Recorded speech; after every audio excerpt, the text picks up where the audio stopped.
오늘 주시는 하나님의 말씀은 빌립보서 1장 3절부터 8절까지입니다. 신약성경 318페이지입니다. 내가 너희를 생각할 때마다 나의 하나님께 감사하며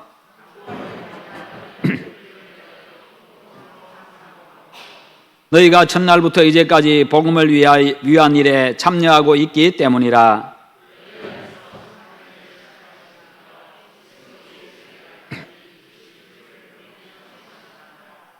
내가 너희 무리를 위하여 이와 같이 생각하는 것이 마땅하니 이는 너희가 내 마음에 있음이며 나의 매임과 복음을 변명함과 확정함에 너희가 다 나와 함께 은혜에 참여한 자가 됨이라. 내가 예수 그리스도의 심장으로 너희 무리를 얼마나 사모하는지 하나님이 내 증인이시니라. 아멘. 오늘 말씀의 제목 같이 한번 읽어봅니다. 복음을 위한 성도의 동력과 교제. 아멘. 사람은요, 즐거움과 기쁨과 또 화려함을 추구하면서 살아갑니다. 항상 즐거운 일이 생겼으면 좋겠고, 항상 기뻐할 일만 생겼으면 좋겠고, 그리고 내 인생이 화려하게 펼쳐졌으면 참 좋겠다, 그 생각하면서 또 그것을 추구하면서 살아갑니다. 그러나 세상이 주는 것들은요, 잠깐이지요. 곧 사라지고 많은 것들입니다. 이어서 잠깐의 즐거움은 주지만 또 고독이 밀려오고 슬픔이 밀려오고 초라하게 되어지고 나중에 또 그것이 스트레스가 되어지고 그것을 유지하려고 하다 보니까 짐이 되어지고 그렇게 되는 겁니다. 그러나 여기 바울의 가슴 속에 넘치는 기쁨은요, 질적으로 다른 기쁨이었습니다. 옥에 던져져 가지고 내일을 알 수 없는 이 죄수의 몸이었습니다. 복음을 전하다가 억울하게 옥에 가신 자입니다. 그런 죄수의 몸이었지만 그에게는 오히려 넘치는 기쁨이 있었고 소망이 있었습니다. 그 기쁨과 소망은요, 이 어두운 옥에서 빛이 되었고 추운 옥에서 따뜻함이 되어 주었고 배고픈 옥에서 배부름이 되어 주었습니다. 그래서 그는 옥에 갇혀서 기약을 할 수 없는 그런 날들을 보내면서도요, 기뻐할 수 있었고 감사할 수 있었고 또 빌립보 교회 성도들에게 내가 기뻐한다, 너희들도 기뻐하라, 그렇게 이야기를 하고 있습니다. 뿐만 아니라 오늘 말씀에도 보면요, 내가 너희를 생각할 때마다 나의 하나님께 감사한다, 그렇게 말합니다. 빌립보 교회 성도들을 생각할 때마다 내가 감사하고 너무너무 감사하고, 뿐만 아니라 거기다가 너희들을 위해서 내가 기도하고 있다. 너희들을 위해서 내가 옥에서 너희들을 위해서 기도하고 있다. 여러분, 지금 빌립보 교회 성도들이 옥에 있는 바울을 위해서 기도해야 되는데 지금 바울이 지금 성도들을 위해서, 빌립보 교회 성도들을 위해서 기도하고 있습니다. 그런데 그렇게 기쁨으로 기도한다라고 말씀하고 있습니다. 빌립보 교회 성도들을 생각하면 감사하고 그들을 생각하면 기쁘고, 그래서 그들을 위해서 기쁨으로 기도하고 그렇게 하고 있습니다. 왜냐하면 첫날부터 이제까지, 너희들이 예수 믿는 첫날부터 지금까지 복음을 위한 일에 참여하고 있기 때문이다. 복음을 위해서 너희들이 힘쓰고 있기 때문이다. 왜 이것 때문에 감사하고 이것 때문에 기뻐합니까?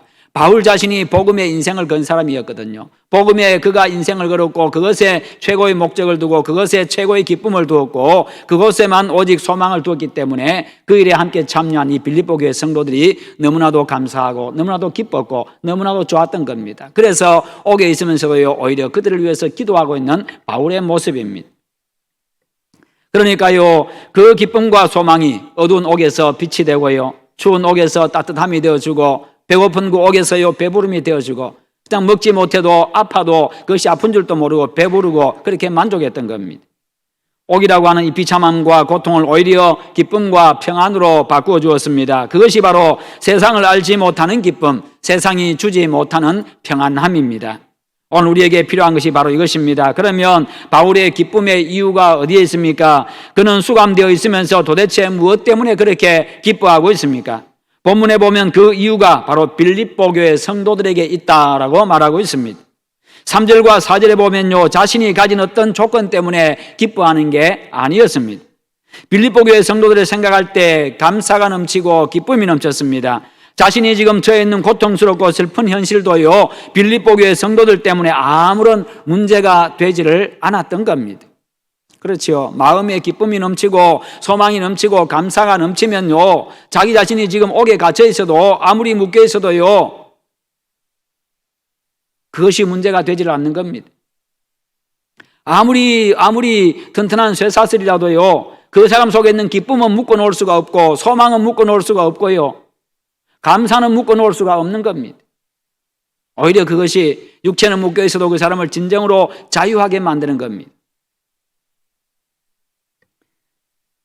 그들만 생각하면 너무 기뻐서 수감의 고통도 다 잊어버렸습니다. 그들만 생각하면 얼마나 감사한지 그냥 감사의 기도가 저절로 터져나왔습니다. 이것이 성도 관계의 참모습입니다. 서로에게 여러분, 그렇다면 우리의 성도 관계는 어떻습니까? 서로에게 어떤 의미가 있습니까? 나와는 별로 상관없는 사람들로 혹시 여겨지지는 않습니까? 혹은 경쟁 상대로 바라보고 계시지는 않습니까? 나 자신은 다른 사람에게 어떤 사람입니까? 기쁨을 주고 힘을 주는 사람입니까? 소망을 주는 사람입니까? 아니면 고민거리가 되거나 부담스러운 존재입니까? 성도는 서로가 서로의 기쁨이어야 합니다. 지도자와 성도들 역시도 마찬가지입니다. 그 관계도 마찬가지입니다. 서로가 서로에게 기쁨이 되고 생각할 때마다 감사해야 되고 생각할 때마다 기쁨이 터져나와야 합니다. 여러분, 생각만 해도 좋고 가슴 뛰는 관계, 이게 지도자와 성도의 관계, 성도와 성도의 관계입니다. 그런 관계가 될 수 있기를 축원합니다. 성도는 서로의 만남이 너무나 귀해서 서로가 감사의 조건이 되어야 합니다. 나에게 저렇게 귀하고 훌륭한 믿음의 사람 주셔서 참 감사합니다. 저런 믿음의 동력자 주셔서 정말 감사합니다. 내가 바라보고 본받고 따라갈 만한 그런 믿음의 동력자 주셔서 참 감사합니다. 이렇게 우리가 감사의 기도를 올릴 수 있어야 합니다. 서로를 생각할 때마다 바울처럼 기쁨으로 서로를 위해서 기도하고 하나님께 그렇게 감사할 수 있기를 축원합니다. 그러면 성도의 교제란 어떤 것입니까? 바울이 빌립보 성도들을 기쁨으로 바라볼 수 있었던 데는요, 이유가 있었습니다. 너희가 첫날부터 이제까지 복음을 위한 일에 참여하고 있기 때문이라. 이 복음 때문에, 복음을 위한 일 때문에, 복음 때문에 바울과 빌립보 교회 성도들이 지금 성도의 교제를 하고 있습니다. 기도의 교제를 하고 있습니다. 편지를 보내면서요, 이렇게 서신의 교제를 하고 있습니다. 영적인 교제를 지금 계속하고 있습니다. 이전에 밖에 있을 때는 바울이 수감되기 전에는 함께 복음을 위한 일에 함께 참여했던 자들입니다. 함께 복음을 전하고 복음을 위해서, 교회를 위해서 함께 헌신하고 수고하고, 옥에 갇히니까 서로를 위해서 기도해주고, 그들은 처음 예수 믿었을 때부터 지금까지 변함없이 복음을 위해서 일했습니다. 바울과 빌립보 성도는요, 복음을 위해서 그렇게 서로 교제했던 겁니다. 이것이 성도의 진정한 교제입니다. 이게 바로 교회의 존재 목적이거든요. 복음을 위한 교제, 교제의 목적이 바로 여기에 있어야 합니다. 그러면 그들은 복음을 위해서 어떻게 교제했습니까? 그들은 바울을 위해서 끊임없이 기도했습니다. 19절 말씀에 보면요, 이것이 너희의 간구와 예수 그리스도의 성령의 도우심으로 나를 구원에 이르게 할 줄 아는 고로, 너희의 간구라고 이야기하고 있습니다. 성도들이 빌립보 교회 성도들이요, 바울을 위해서 간구했습니다. 그리고 옥에 갇힌 바울을 위로하고 물질로서 도왔음을 2장 25절과 30절에서 말씀하고 있고, 그리고 직접 복음을 전파하는 일에 헌신했다고 4장 3절에서 이야기를 하고 있습니다. 다른 교회가 물질적 어려움에 처했을 때는요, 헌금을 해서 그들에게 도움을 주었습니다. 마게도냐 교회들 중에 빌립보 교회가 속해 있거든요.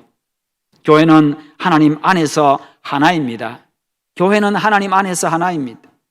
교단이 달라도요, 하나님 안에서 하나의 교회입니다. 한 하나님을 섬기고 있는 하나의 교회, 한 가족입니다. 지역이 다를 뿐이고 그곳을 섬기는 지도자가 다를 뿐이고 모이는 성도가 다를 뿐이지요. 하나의 교회입니다.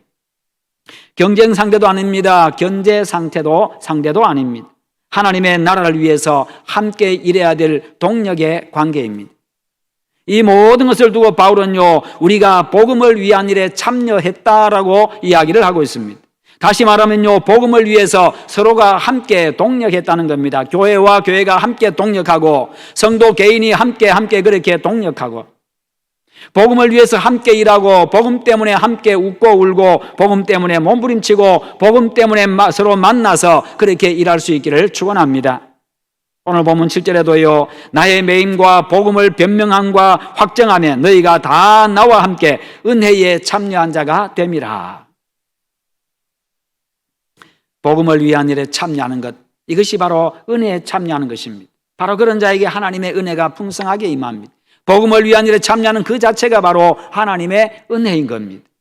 이 영광의 복음, 생명의 복음, 평안의 복음, 소망의 복음, 그러기에 이 복음을 위한 일에 참여하는 자체가 영광이고 그것이 은혜이고 감사인 것입니다. 바울은 빌립보 성도들이 예수를 믿은 첫날부터 복음 전파를 위해서 힘을 다해 함께 일하는 것을 보면서요, 하나님 앞에 감사했던 거지요. 여기서 우리는 성도의 교제의 참모습을 볼 수 있습니다. 성도의 교제는요, 복음 전파와 확정을 위한 겁니다. 즉 복음과 관련되어 있어야 한다는 겁니다.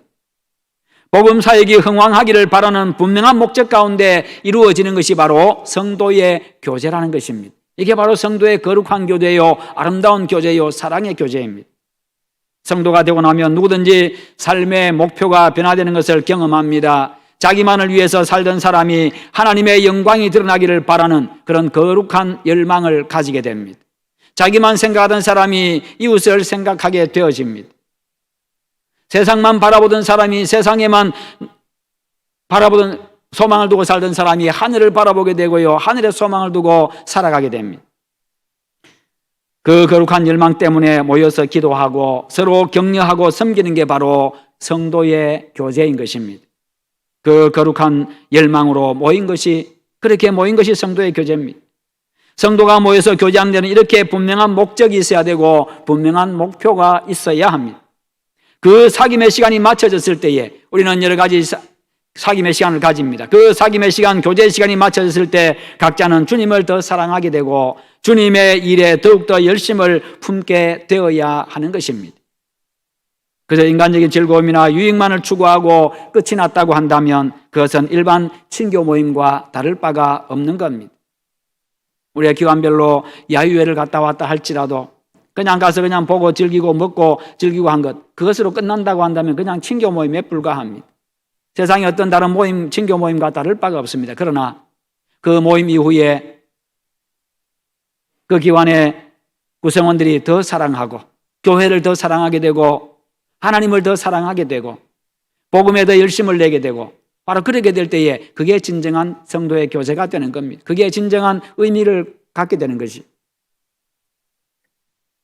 성도의 교제는 언제나 복음 전파라고 하는 이 분명한 목적이 있는 교제이기 때문에 성령으로 말미암은 교제라고 말씀합니다. 2장 1절에서도 성령의 교제, 즉 성령과 함께하는 교제라고 말씀하고 있습니다. 성령의 교제, 성령과 함께하는 교제, 성령이 함께하는 교제, 이게 바로 복음을 위한 교제, 이것이 바로 거룩한 교제인 것입니다. 우리의 교제가, 우리의 모임이, 우리의 만남이 그런 만남이 될 수 있기를 축원합니다. 그러면 성도의 교제의 특징은 무엇입니까? 복음을 위해서 나누는 이 교제는 하나님께서 시작하신 겁니다. 이 성도의 교제가 사람의 뜻대로, 사람이 하고자 해서 사람의 의지대로 만들어진 교제가 아니라 하나님께서 만드신 교제다. 6절에 보니까 너희 안에서 착한 일을 시작하신 이가라고 말씀하고 있습니다. 내가 복음을 위한 일, 착한 일을 시작한 것이 아니라 하나님께서 내 안에서 시작하셨다. 가장 먼저는요, 하나님께서 예수 그리스도를 내 마음에 심어주셔가지고 내 마음 문을 열어가지고 성령께서 내 마음에 예수 그리스도를 영접하게 하심으로 예수님이 바로 복음이잖아요.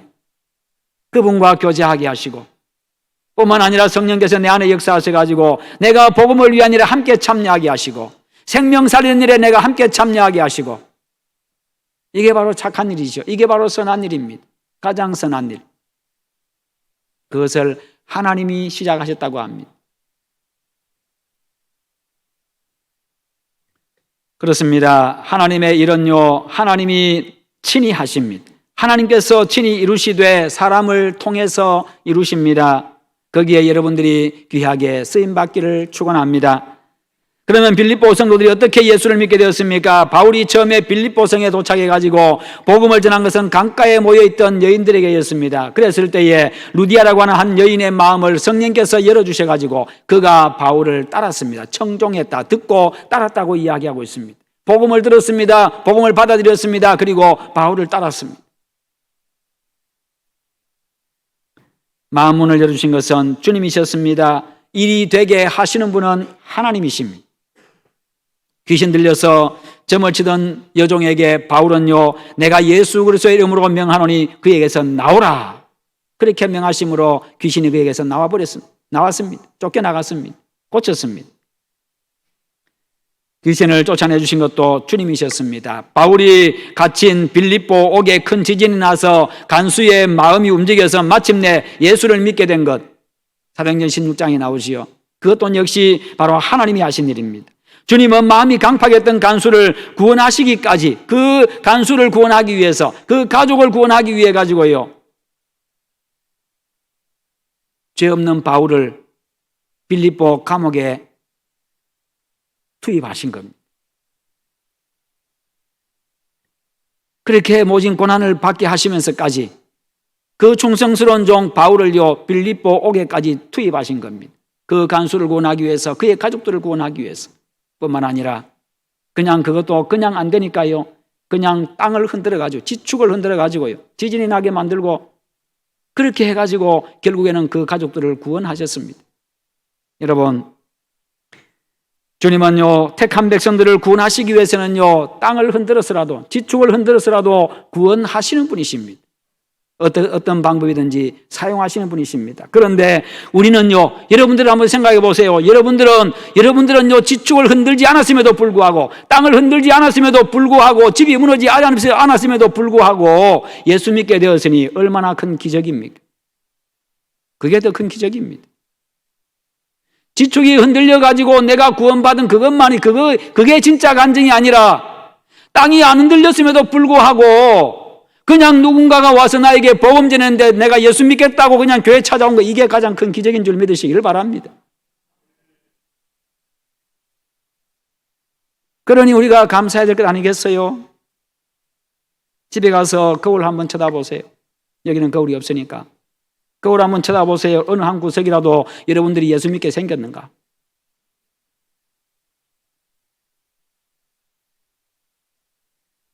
가만히 생각해 보면요, 저도 설교 준비하면서 가만히 생각해 보니까, 내가 진짜 예수 믿게 안 생겼는데, 내 성질 참 못됐는데, 꼬일 대로 꼬이고 못나고, 성질 때로는 괴팍하고, 인정머리 없고 차갑고 이기적이고 못됐고, 거짓말 잘하고 위선과 시기와 질투로 가득 찬 모습.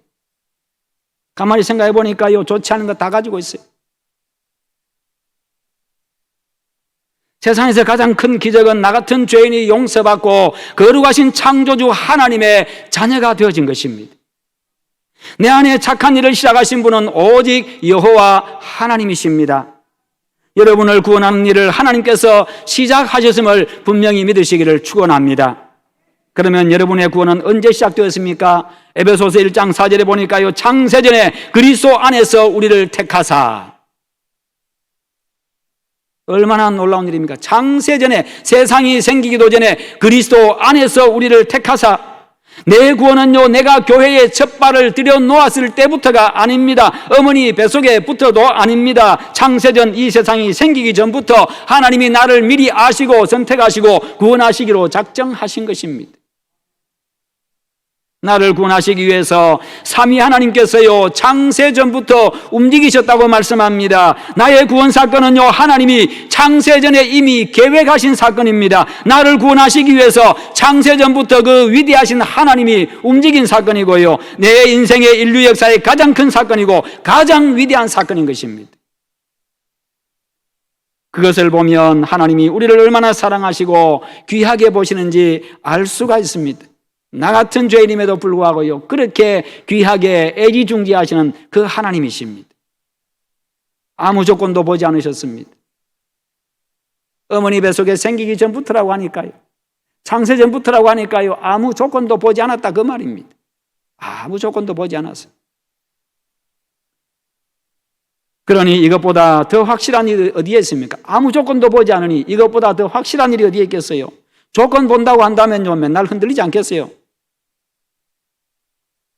이보다 더 큰 은혜가 어디에 있겠습니까? 그 은혜에 감사하고 그 은혜 전하고 그 은혜 받은 은혜 베풀며 살아가시기를 축원합니다. 또한 복음을 위해서 사는 삶은요, 하나님께서 끝까지 지켜주시고 승리하게 만들어주십니다. 6절에 보니까 그리스도 예수의 날까지 이루실 줄을 우리는 확신하노라. 이처럼 나의 구원은 내가 이루어가는 것이 아닙니다. 하나님께서 이루어 주십니다. 하나님께서 하시기에 실패가 없습니다. 또한 그 어떤 것도 하나님의 손에서 우리를 빼앗을 수가 없습니다. 하나님이 나를 잡고 계시고 하나님이 나를 품고 계시고 하나님이 하시는 일이니 그 누가 대적하고 그 누가 방해할 수 있고 그 누가 안 되게 할 수 있겠습니까? 그 누가 우리를 빼앗을 수가 있겠습니까? 우리 로마서 8장 31절부터 35절까지 우리 같이 한번 읽어보겠습니다. 그런즉 이 일에 대하여 우리가 무슨 말 하리요? 만일 하나님이 우리를 위하시면 누가 우리를 대적하리요? 자기 아들을 아끼지 아니하시고 우리 모든 사람을 위하여 내주신 이가 어찌 그 아들과 함께 모든 것을 우리에게 주시지 아니하겠느냐? 누가 능히 하나님께서 택하신 자들을 고발하리요? 의롭다 하신 이는 하나님이시니 누가 정죄하리요? 죽으실 뿐 아니라 다시 살아나신 이는 그리스도 예수시니 그는 하나님 우편에 계신 자요 우리를 위하여 간구하시는 자시니라. 누가 우리를 그리스도의 사랑에서 끊으리요? 환난이나 곤고나 박해나 기근이나 적신이나 위험이나 칼이랴. 아멘. 왕 되신 하나님이 우리를 감싸고 계시는데 누가 감히 우리를 건드릴 수 있겠습니까? 나의 구원을 내가 이루어야 한다고 한다면요, 늘 우리는 불안할 수밖에 없고 실패할 수밖에 없고 불가능한 일입니다. 그러나 감사하게도요, 구원은 창조주 하나님이 직접 이루신다고 말씀하고 있습니다. 이는 구원의 확실성을 말해줍니다. 반드시 구원하신다고 말씀하고 있습니다. 우리의 구원이 그만큼 확실한 것임을 믿으시고 감사하시기를 축원합니다. 우리의 구원은요, 예수 그리스도의 날에 완성되어질 것입니다. 그리스도 예수의 날은 예수님께서 심판주로 재림하시는 그날, 새하늘과 새 땅이 이루어지는 바로 승리의 날입니다. 우리 성도들에게 승리의 날, 영광의 날, 잔치의 날입니다. 그날에 우리는 사망 권세를 이기고 신령한 몸으로 부활하게 될 것입니다. 죄와 사탄의 세력을 이기고 새하늘과 새 땅에서 그리스도와 함께 영원토록 왕노릇하게 될 것입니다. 그날이 되면 복음의 확장을 위해서 흘리던 땀과 눈물이 변해가지고 충만한 기쁨이 되어질 것입니다. 그날에 우리가 나누는 교제는요, 믿음의 선진들과 하늘의 천군 천사들과 함께 하늘이 진동하는 찬송 소리로 하나님께 영광 돌리는 그 영광의 축제의 날이 되어질 것입니다. 바울은 자신과 빌립보 성도들이 그날을 향해서 한 걸음 한 걸음 나아가고 있음을 생각할 때에 기쁨으로 충만했습니다. 캄캄한 멸망 가운데 살던 사람들이 복음을 알게 되었다고 하는 것이, 영원한 생명을 얻게 되었다고 하는 것이 얼마나 감사하고 놀라운 일입니까? 여러분, 세상에서 가장 놀라운 일은 죽었던 자가 다시 사는 일입니다. 그것이 바로 우리에게 일어난 일들이고 일어날 일들입니다.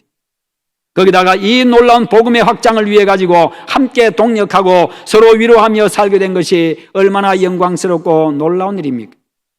그러므로 바울은요, 빌립보 성도들을 생각할 때마다 감사가 넘쳤습니다. 그들을 위해서 간구할 때마다 기쁨이 넘쳐났습니다. 바울은 예수 그리스도의 심장으로 그들을 간절히 사모하며 사랑했다라고 8절에서 말씀하고 있습니다. 내가 그리스도 예수의 심장으로 너희 무리를 얼마나 사모하는지 하나님이 내 증인이시니라. 내가 예수 그리스도의 그 마음으로, 예수 그리스도의 그 긍휼의 마음으로, 예수 그리스도의 그 사랑의 마음으로 내가 너희들을 사모한다. 내가 너희들을 얼마나 그리워하는지 모른다. 내가 너희들을 얼마나 사랑하는지 모른다. 내가 너희들을 얼마나 아끼는지 모른다. 주님이 우리를 아끼듯이, 주님이 우리를 사랑하시듯이 내가 거기에는 미치지 못하지만 그러나 그 마음만은 내가 똑같다라고 그렇게 이야기를 하고 있습니다. 예수님께서 십자가에서 죽기까지 우리를 사랑하신 것 같은 그 뜨거운 사랑과 긍휼의 마음으로, 바로 그런 의미입니다.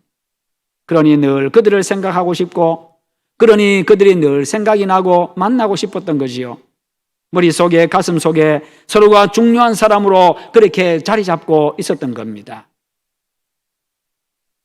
그러니 바울이 석방되었을 때에는 얼마나 마음에 설렘이 있었겠어요. 내가 그렇게 사모하던, 내가 그렇게 사랑하던, 그렇게 아끼던 내가 빌립보 성도들을 내가 만날 수 있다고 하는 그 가슴의 설레임.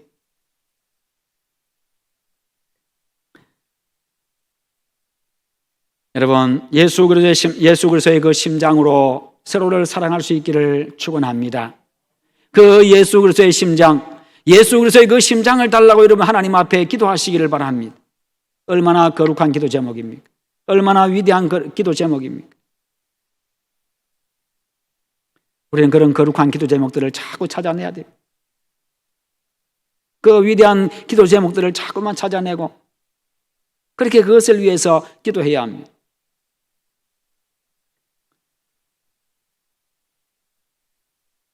여러분, 그렇게 할 때에 서로가 서로의 기쁨이 되고 감사의 조건이 되고 서로에게 그렇게 중요한 사람이 될 수 있습니다.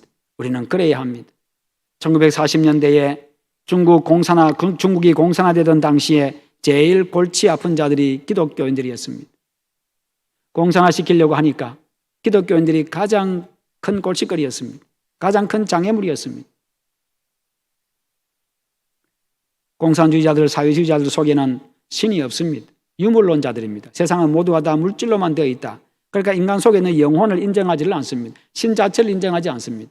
사회주의가 그렇고 공산주의가 그런 겁니다. 그러니까 교회는 정반대잖아요. 그러니까 공산화시키기 어려워요. 박해할수록 타는 불에다가 기름을 부은 듯이 더 뜨겁게 타오르는, 박해하면 할수록 오히려 더 뜨겁게 타오르는 게 기독교인들이었습니다. 그래서 종교 담당관이 묘책을 짜냈습니다. 추운 감방에다가요, 신자들을 모아놓고, 얼어 죽을 것 같은 그 감방에다가 신자들을 모아놓고요, 담요를 한 장만 넣어줍니다. 그러면은 소돔과 싸움이 일어나가지고 서로 죽일 것이라고 그렇게 생각을 했습니다. 그런데 실제로 그날 밤에 큰 소동이 일어났습니다. 종교 담당관이 그러면 그렇지 하고 그곳에 뛰어가 보았더니 그것을 보았을 때 너무나도 놀랐습니다. 소동이 일어나긴 일어났는데 서로 이불을 안 덮고 남에게 덮어주려고 소동이 일어난 겁니다. 내가 안 덮고 당신이 덮어서, 당신이 약하니까 당신이 덮으라고, 나는 괜찮다고 서로 안 덮으려고 싸움이 일어난 겁니다. 다툼이 일어났다. 다툴 만큼 그렇게. 성도 여러분, 우리의 교제 속에도 이런 사랑이 타오를 수 있기를 바랍니다. 서로를 바라보는 시선 속에 기쁨이 있습니까? 서로를 대하는 가슴 속에 뜨거움이 있고 설레임이 있습니까? 서로를 축복하고 싶은 따뜻한 마음이 있습니까? 그저 보고 싶고 함께 있고 싶은 그런 마음이 있으십니까? 세상의 인간관계는 고슴도치의 가시 같은 이기심으로 인해서 상처를 안겨주기가 쉽습니다. 고슴도치의 사랑 같아서 안아줄수록 아플 수가 있습니다. 그러나 성도의 교제는 서로가 기쁨이 되고 따뜻함이 되고 부드러움이 되고 포근함이 되고요, 감사의 제목이 되어야 합니다. 성도의 교제는 서로에게 영원한 사모곡이 되어야 합니다. 이 교제 속에 성령께서 함께 하시고 이 교제 속에 하나님이 복을 주십니다. 그 교제를 통해서 인류 구원이라고 하는 하나님의 구원 역사를 이루어 가십니다. 성도 여러분, 복음을 위한 아름다운 성도의 교제를 통해서 주님을 더 사랑하고 복음의 열매를 더 많이 맺어가고 더 행복한 우리 교회 될 수 있기를 주님의 이름으로 축원합니다. 우리 함께 기도하십시다. 기도하실 때 하나님, 복음을 위해서 우리가 함께 모였는데 복음을 위한 성도의 동력과 교제가 아름답게 이루어지는 그런 우리 교회가 되게 하여 주시옵소서. 우리 다 함께 기도하겠습니다. 하나님 아버지 감사합니다. 주의 은혜 가운데 오늘도 우리에게 말씀 주심을 감사합니다. 아버지 하나님이여, 성도의 교제를 우리에게 주심을 감사합니다. 바울과 빌립보 교회들이 이렇게 성도의 교제를 나눈 것처럼 이제도 지도자와 성도의 교제를 나누고 기도의 교제를 나누고 복음의 교제를 나누고 함께 동력한 것처럼 하나님 아버지, 우리가 그와 같은 교제를 나누게 하시고 그렇게 우리가 동력해 갈 수 있도록 은혜를 베풀어 주시옵소서. 아버지 하나님, 은혜 자신을 먼저 희생할 수 있게 하여 주시고 서로 하나님 아버지 서로를 위하여서 사랑하며 아버지 서로를 위해서 하나님 아버지도 격려하며 그렇게 나갈 수 있도록 주님이 도와주시기를 원합니다. 성숙한 그런 하나님의 성도 되어지게 하시고 그런 아름다운 교회, 건강한 우리 교회 될 수 있도록 하나님 함께하여 주시옵소서. 우리 아버지께서 은혜 베풀어 주시기를 간절히 원합니다. 오 주여, 그리함으로 우리 교회를 통하여서 많은 영혼들이 하나님의 예수 믿고 구원받게 하여 주시고 우리 모든 성도들이 더욱 행복할 수 있도록 함께해 주시옵소서. 주님 다시 오시는 그날까지 아버지, 우리 교회가 그 일을 잘 감당해 나갈 수 있도록 함께해 주시옵소서. 성도의 아름다운 교제, 성도의 사랑의 교제, 성도의 거룩한 교제가 있는 그런 교회가 되게 하시옵소서. 함께 하시는 믿습니다. 감사합니다. 예수님의 이름으로 기도하옵나이다. 아멘.